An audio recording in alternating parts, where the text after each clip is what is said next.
जय Shri Krishna students. One of the most confusing sum from the arithmetic progression. अक्सर more than half of the students ऐसे sums में confuse हो ही जाते हैं। ठीक है, करवा देता हो easy method.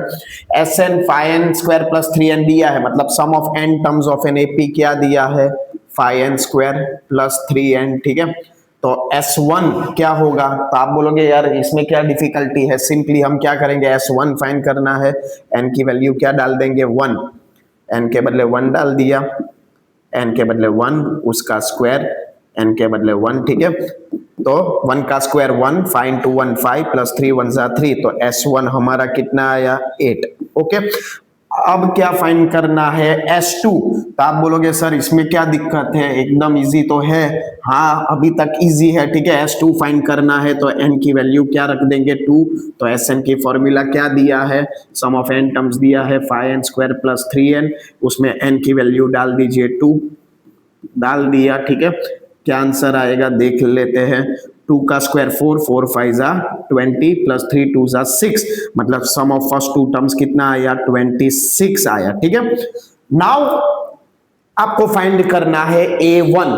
Some of n terms दिया है और उसपे से आपको A1 A2 और nth टर्म फाइंड करना है। तो फॉर इजी अंडरस्टैंडिंग एक छोटा सा टर्म वाला AP ले लेते हैं, जैसे कि 2 4 6 8। ठीक है, एपी में है, हाँ जी, क्योंकि कॉमन डिफरेंस कांस्टेंट है, वो भी कितना है, 2। अगर मैं आपको पूछूं कि what is the first term, तो आप बोलोगे फर्स्ट टर्म सर 2 है। हाँ जी सही है।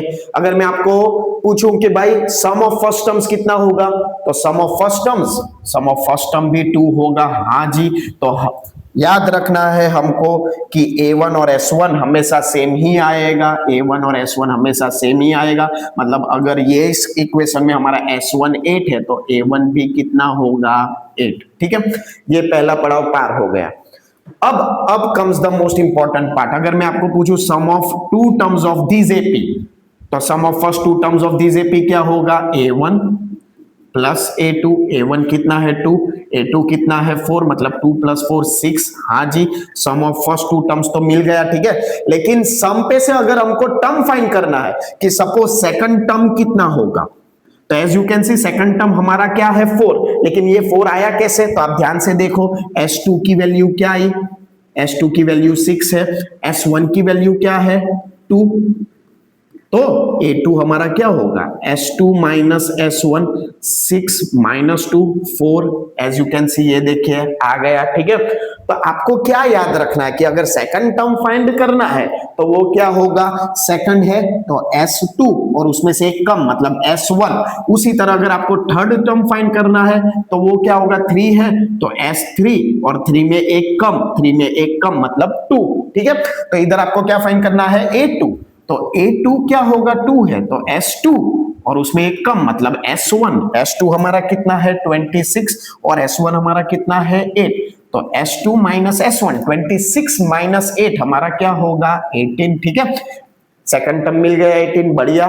ठीक है, now comes the important part, nth term.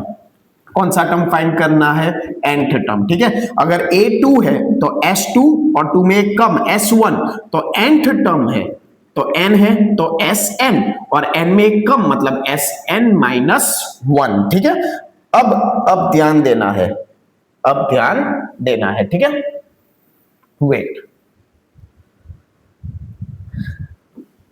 an find करना है, n मतलब Sn और n में एक कम Sn माइनस 1। Sn तो ऑलरेडी अवेलेबल है, हाँ जी, Sn माइनस 1 अवेलेबल नहीं है।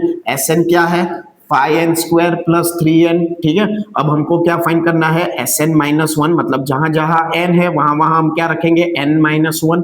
तो n के बदले n माइनस 1 उसका स्क्वायर, 3n के बदले n माइनस 1। हाँ जी, इधर a minus B whole square मतलब a² minus 2ab plus b²। ठीक है, ये फॉर्मूला लग गई, plus 3 into n 3n minus 3 into 1 3, 5 into n² 5n² minus 5 2 जा 10n, 1 का स्क्वायर 1 और वो 5 के साथ मल्टीप्लाई होगा तो 5 प्लस 3n माइनस 3, ठीक है। कुछ हाँ जी सॉल्व होगा आगे 5n square minus 10n plus 3n तो क्या होगा माइनस 7n प्लस 5 माइनस 3 तो क्या होगा प्लस 2।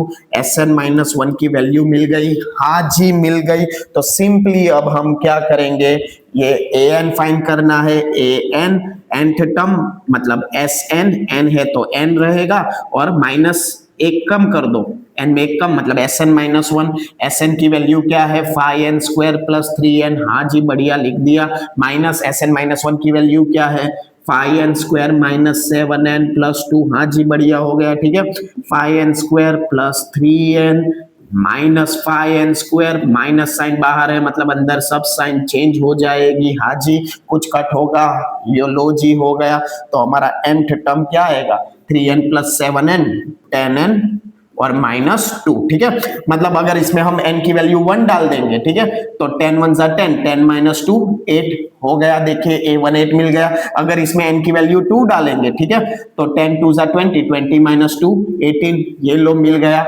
तो this is the most important part कि अगर आपको सम ऑफ n टर्म्स दिया है और उसमें से आपको nth टर्म फाइंड करना है तो आपको सिंपली क्या याद रखना है, nth टर्म फाइंड करना है तो Sn, n है तो n ही रहेगा, माइनस n में से कम मतलब n माइनस 1। अक्सर ये बोर्ड एग्जाम में आता ही है। राधा राधा।